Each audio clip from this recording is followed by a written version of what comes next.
you. I'm so glad that you are joining me today to talk more about anxiety and what to expect. And actually, this week is Expect to Worry. I am reading this book, Anxious Kids, Anxious Parents, and I'm planning to do a book study with parents on this. And as I'm reading it, I'm just getting so much out of it and I'm really enjoying it. And I thought, why not tell more people about it? Because not everyone's going to get to be in the book study, but you would be able to get the concepts just by listening to my podcast or watching my YouTube channel. So I think that's a great win-win for all the parents that listen. And this information is helpful for teens and young people too. My podcast really originally, I was always just talking to teens. It's stuff that I would tell a teen in my school counseling office or what I tell my one-to-one clients when I'm talking to them in our sessions. But I realized that parents really need help too. And I don't coach the parents or work with the parents necessarily, but I thought I want to give them resources too. And I think parents are probably more of my listeners than the young people. So I'm kind of mixing it up a little bit. And I really feel like if I did have a teen or young adult listener, they are still going to get tons of stuff out of this. But I kind of want to talk more to the parents for a little bit to see so that they can have really good skills on how to help their young people, their children, their teens, their young adult children on how to deal with anxiety. So this week so in this book, I think, because I'm not done reading it yet, but there are 7 puzzle pieces that they kind of put together to help parents with their anxious kids and the anxious parents themselves. And so the first puzzle piece is expect to worry. And this just fits so perfectly with what I'm already telling my clients anyway, that worry is normal. Worry, every single adult worries, has stress, is anxious, and we shouldn't be trying to make it go away or looking at it like the enemy. It's just something that we experience. And yes, it's uncomfortable, and yes, we wish it didn't come around maybe as often as it does, but to assume that we're not ever going to feel anxious or to be surprised by anxiety all the time doesn't make sense. And so we have much more control over it when we are just expecting it to happen. We know that any new experiences that we have, a new school year, a new class, a new club, learning a new instrument, a job, a new relationship, driving for the first times. I mean, there's just so many things that are firsts or beginnings for especially young people, but even for adults as well. We go through transitions our whole lives, and there's always something that we haven't done yet that we're going to do, or we might have to do, or even if we've been in a job for 25 years, we might have to get a new job or something. So we all have to experience this newness in some way at different times for different reasons. And all of us feel worried and anxious and stressed about it, and that's okay. And we can still go forward. Now, last week or 2 weeks ago, I talked to you about to not be modeling anxious behavior, meaning as a parent, if you have a lot of anxiety, panic attacks, get out of control with anxiety, don't be just showing kids that anxiety is in control and you're not. But to talk about anxiety and how you're working through it is a good idea. So if we're telling our kids that they should expect to worry sometimes because we all experience it, you might use experiences that you are actually going through and talk about it out loud in your family, or even have your child hear you talking about it with someone else, as long as you're talking about it in a healthy way, such as, I have a job interview coming up and I feel really anxious about it, and here are the things that I'm doing to prepare for that so that I'll feel a little more comfortable. I know I'm still going to feel those butterflies and that uneasiness, but I'm going to do these things to prepare for it so I'll feel better about it.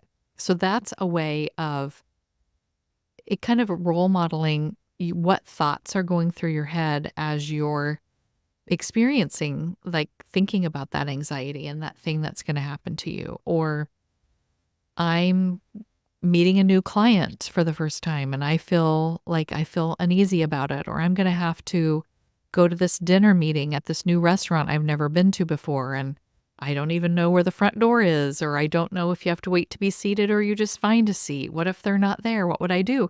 And those are things that we think about in our minds, but we don't think that let's talk about it out loud so that our kids can hear us sort of problem solving that. Or if they're with us when we're in one of these situations, talking about it like, "Oh, I wonder what I will do in this situation.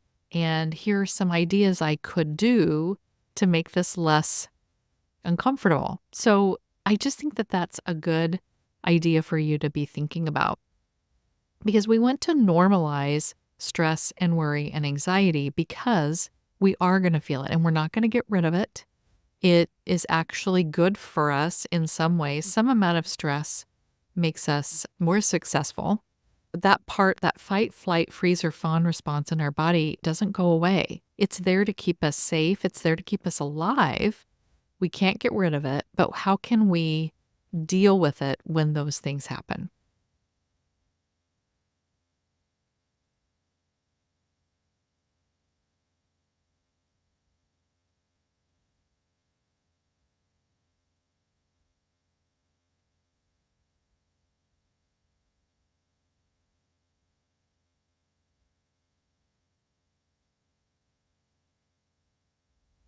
The book gave an example of a girl who didn't want to go to the dentist, and she was kind of throwing a fit and saying, "I'm not going to go to the dentist. I'm not, I don't like it. It might hurt. It scares me." And that's that uncertainty. We've kind of talked about that a little bit, that anxiety wants to be certain, and we're never going to be certain about everything. We can try to make things as comfortable as possible, but we just don't know what the outcome of anything is going to be.